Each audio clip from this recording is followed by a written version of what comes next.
About love as seen through Vedic wisdom. We're here on Valentine's Day, the big day of romance.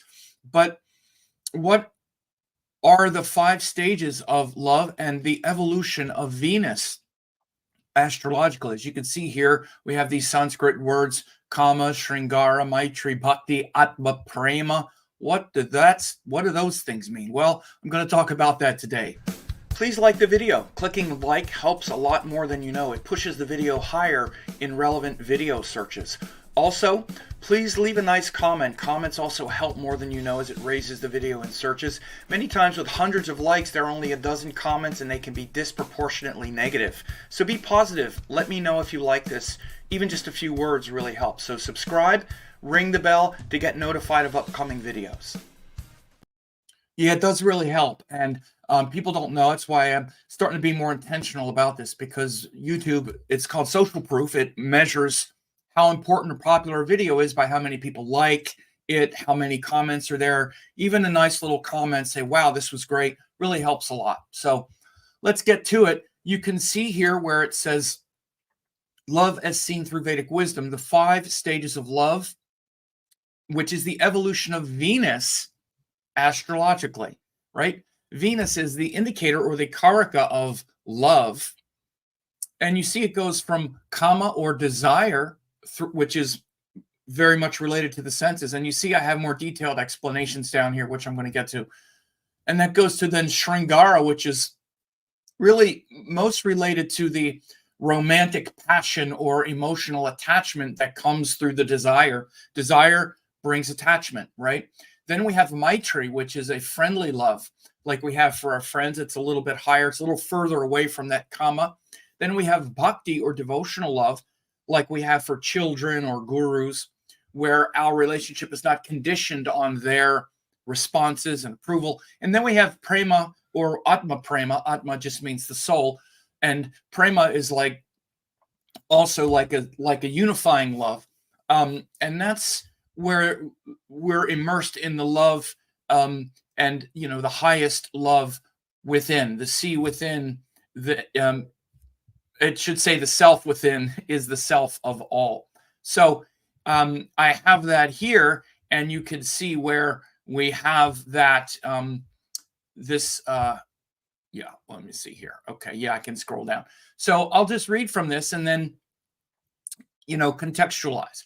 So it says, and by the way, I took a few liberties with contextualizing these things because, they put these Sanskrit terms there and words there, but I try to modernize them and put them in a context that we can understand. So first is kama and desire, mainly through the senses. And it says, actually, you do actually love that chocolate bar or that sex with that person, right? That is a form of love. So, kama and desire it's not a bad thing. It's an aspect of love, right? Like you do really love that. Like, I love that chocolate. It's love.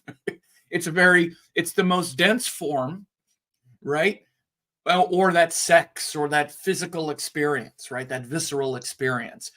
And by the way, it doesn't have to be those types of things. It's also like that love for, let's say, working out, or like with me, like with tennis, like I love it. Physical stuff. It's actually, there's a kind of love there. There's a desire for it, right? And so, and then that let's say physical thing leads to the shringara or the romantic passion. You can think of the shringara as more of the emotional attachment and the longing for the thing. It's more like longing is the way I would really look at it. And it's fraught with emotional delusion about the previous type of love. Like we long for the chocolate, or we long for the sex, or we long for it, thinking, oh, this is real love, right? So it's the emotional place where we project soulmate fantasies, like that kind of thing comes from the shringara place, right? Thinking such objectifications are true love, because even, soulmate fantasies and all of these things, it's an objectification. And it leads to immense disappointment, leads to the deep disappointment that are commensurate to our illusions and projections. So again, when we project some soulmate fantasy onto a person because we think, oh, here it is, we're bound to be disappointed we're bound to often blame them for our projection and objectification, when in fact we were the one objectifying them. So this is a lot. This Shringara, this winds up being a lot of delusion, but it's also an aspect of love. It's not bad. It's to elevate. This is why I said it's the evolution of Venus. This is an evolutionary process. So there's no judgment in these things. And often when I talk about stuff like this, people, because we're very limited in our understanding or whatever, people think I'm being judgmental or saying it's bad or wrong or mean. Or no, it's a natural process, but we have to go through it. And even the most enlightened person romantically or the most loving person went through these stages of delusion. Maybe they went through them very quickly, but we all had that, right? So then Maitri is a friendly love, a sweeter love without so much attachment, like, to the romantic fantasy or to the other person who's the object of our romantic passion, the Shringara. So we can recognize this as a loyalty and a love for friends that is not as conditioned on our own gratification, getting more distant from kama. Now we're a little bit further away from like the lust that we might have for the chocolate bar. You can look at kama or desire also maybe as lust, but lust is such an objective, is such a desire, it's such a judgment, right? But again, even lust, it serves a purpose. It's part of love, right? And then, or even like the Shringara, the romantic passion has a lustful quality because it's in our, because it's in our head. But think of the difference between the way you feel about your friends and how there's a more pure quality to that love than there is even often for the love we have for our quote romantic partners. Many times that love can be fraught with all the impurity because there's so much lust underneath of it, right? There's this objectification that often, until we identify this, and if you're stuck in a lot of romantic passion and, again, accusations and dark projections onto others, especially romantic partners where they failed or whatever, you should really examine. You're going to be stuck in this until you examine your own Shringara, your own attachment, your own desires, your own objectification of them. You wanted something from them, and that automatically is impure on some level. Again, when I say impure, I'm not judging it like you're a bad person, but it's not the purity. Compare that to your own purity of heart. That's why I'm saying that's how these things can be instructive. You don't have to say that it's judgmental, but your own relationship, like, for example, the love you have for your friends and how much you'll go to the mat for them and how much you'll be extended. It's because you don't have the same, you're not trying to extract the same level of like thing from them, right? It's a more selfless love. So it's called Maitri, or friendly love, without as much attachment. And again, there's this loyalty and it's very devotional. It's getting very close to devotional type of love, right? So then that's what bhakti is. Bhakti is devotional love, higher still, like the love we have toward our children, toward our pets, toward our gurus, where we're not trying to get anything from them. And by the way, when we do try to get something from them, then we're failing in that love. And it's not just that we're failing from a judgmental point of view, but those things wind up coming back to get us. Like if we're trying to extract something from our children that they're not able to handle because of our insecurities or our problems, then we're going to mess up that relationship, right? So, or with the gurus as well.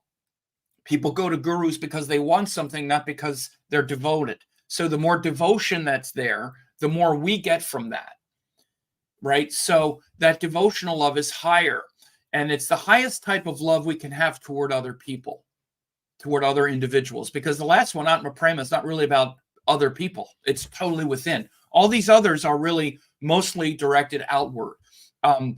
It's where our love is not conditioned on their responses. That's what bhakti is. It doesn't matter what the child does. The parent's going to love the child, even if they wind up being a mass murderer and a terrible person. There will still, it's a hardwired love response that a parent has, or like toward our children or toward our gurus. We're not in it for ourselves. right? It's because we just want to give, and we can't give enough. Think about a parent and the love they have for their child. They can't give enough. You can't stop them from giving, no matter what the child does, right? We give everything, right? All of our money for their well-being, everything. Same way with our pets. We just want to give love, right? So that's bhakti. But then prema is even the highest. Prema is self-love. It's being immersed in the love of self. The self within is the self of all. Only enlightened beings experience this stage where they've become love and merged with it. They're immersed in the source of love. So they don't go through the same kind of like, I got to have my boundaries, and well, you didn't do this, and this kind of respect. And by the way, that's what we're supposed to do as we're evolving. That's really what the Venus lesson is. I'll explain Venus part of it in a bit here. But when you see these divine beings, these enlightened beings, they're immersed with the source of love, which is internal. It's not anything that has to do with another person, their responses, anything we need to get in order to give. Well, I'll love you if you love me, or, well, this kind of transaction. And again, we're trying to learn that. We're on this evolutionary process with all of these planetary forces, and with Venus and with love, it's this one. This is the astrological, corollary to devotional love, or to as we evolve, desire into devotion. This is how it evolves, and Venus is the planetary indicator of that evolutionary process. So again, it's where we spiral upward from our desires, because again, Venus is how the senses feel. The senses feel good. Food tastes good, right? Sex feels good, and it's a form of love, right? But it also creates a desire to just satisfy a hunger, right? So that form of Venus is connected to pleasure, kama, and desire have to do mostly with what we would also call pleasure, right? And then pleasure hangs out between kama and Sringara, where there's romantic passion and emotional attachment. There's also this pleasure principle, because again, our romantic attachments and soulmate fantasies are also driven by pleasure, sexual pleasure, the attachment, the emotional pleasure. Of course, it's a more refined version of the physical pleasure. But I just love being around that person so much. I want to keep doing it. Now let me do it. Come on, let me have it. And you were nice, and now you're not nice, and and so. But a lot of that is driven by our pleasure, and then pleasure physically becomes what we call happiness emotionally. Then it becomes happiness. But again, when it hangs out in kama and Sringara, it's very much dependent on the other person or the other experience. Like again, we can mistake pleasure for happiness. Things like food, for example. Eating the chocolate or the ice cream gives you pleasure, but it's not giving you happiness. Happiness, again, it gives you temporary happiness while you're consuming it. But then it can create all kinds of things that don't give you happiness, like physical fatigue, all kinds of other things. We get this wrong, but happiness is a more refined version of pleasure. But again, if we're trying to take it from someone, which again is very much where the Sringara hangs out, we're trying to take it as much as give it. But we also want to give it. This is the give and take of relationship. A lot of the relationship energy and a lot of our Valentine's Day energy and all of this stuff hangs out in this kama and Sringara energy, the two lower rungs of the 5 stages of love in the Indian context. So then we start to break out of that a little bit again with the Maitri and the friendly love, which again, think of how much more pure it is with your friends, because you don't really want anything from them except, just being around them. That's the happiness. And again, if they start to disrespect you or something, then of course those boundaries come in. But it's much easier to navigate. Think about in like a romantic situation, how much pressure can be put on that. Of course, when we're younger, as we get older, that starts to calm down. And hopefully our romantic relationships take on more of a context that's more friendly, that's less hot and full of passion.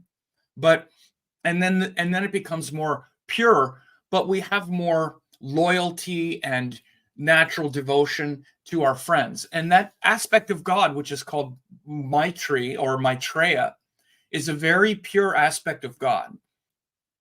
And many people, and I will tell you, it's even, I think, for me at least, it's one of the first pure aspects of relating to ourselves through the heart, and that aspect of God as a divine friend.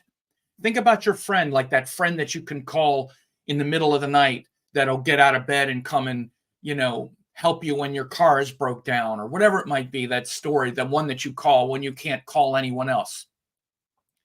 Or that person you would show up for if they called you and they needed help. You would be there for them, right?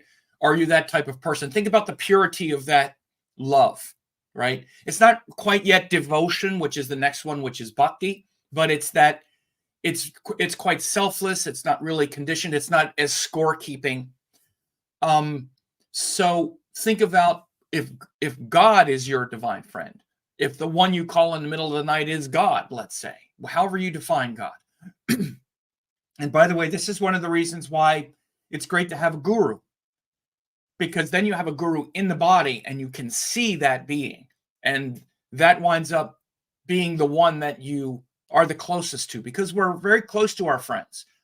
Our friends also don't judge us. There's not that judgmental aspect. So that's what I even mean by the divine friend, the one that has your back. So that's the Maitri and that friendly love like we have for friends. But then that evolves into like bhakti or devotional love, like we have again for our children, for our pets, for our gurus. Let's say you have this great friend, but then you get married and you have a child, and that friend doesn't like your child or isn't good to your child or isn't good to your pet or something. It's going to put you in a bind, or has a real problem with your guru, or now that you're in these gurus, this friend has a real problem with it. Well, you'll put up with it a little bit, but ultimately you will side with the devotion, with the bhakti, right? So we have an easy example for that one, again, because we can make an easy example of pets and children. And again, think of how pure that love is. And again, we have to be careful, because sometimes with the guru, people don't go to the guru because there's devotion. They go to the guru because they actually want something. So this is why guru is a tricky one, and we have to make sure that when our guru relationship is based more on devotion, then it really works. And many times it starts with the Maitri, with that friendly guru, with seeing the guru as that divine friend, then leads to that devotion. And by the way, also our friends, where we can be very devoted to our friends. It's much more easily to be devoted to our friends and our guru than it is to our lovers. So, and our romantic partner. And we're all hoping it's going to be that, even when we have the soulmate fantasy, which is back in the Shringara part. And we can have that, but then we have to be humbled. See, the other types of love really humble us as well, because they're more and more refined and less about what we want. So then the last one, of course, again, is the Atma Prema, which is, and again, these are all refined qualities of Venus as well. And ultimately, you could see where Venus is exalted in the sign of Pisces.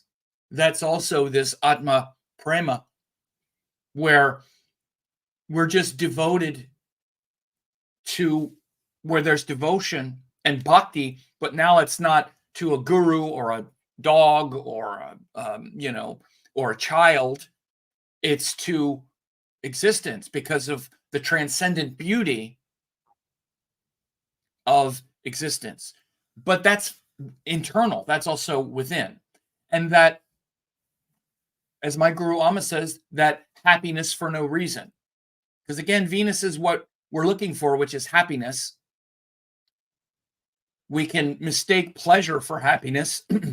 We can mistake and have that temporary happiness be something that stresses us out, that brings a lot of attachment emotional attachment or physical attachment through the Kama and the Shringara stages. But ultimately, that happiness, when we find happiness and beauty and joy in everything or nothing at the same time, right? When I say nothing, it means we don't need anything from the external to make us happy. So everything does, and therefore nothing is going to, disturb it. Then that's the Atma Prema. So I wanted to make this quick video today as I posted this on Valentine's Day. We get very stuck. And if you're hanging out and stuck in the Kama Shringara part, romantic relationships and all are more and more complicated these days. They've always been complicated. They seem to be more and more so. I don't know. Maybe it's just me.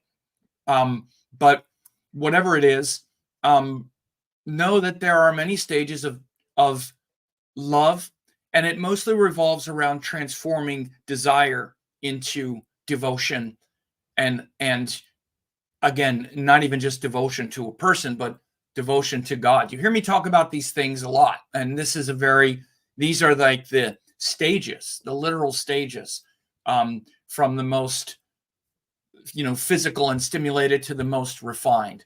So anyway, I hope this was helpful for you. Thanks for watching. Don't forget to like, comment, share, and subscribe to the channel.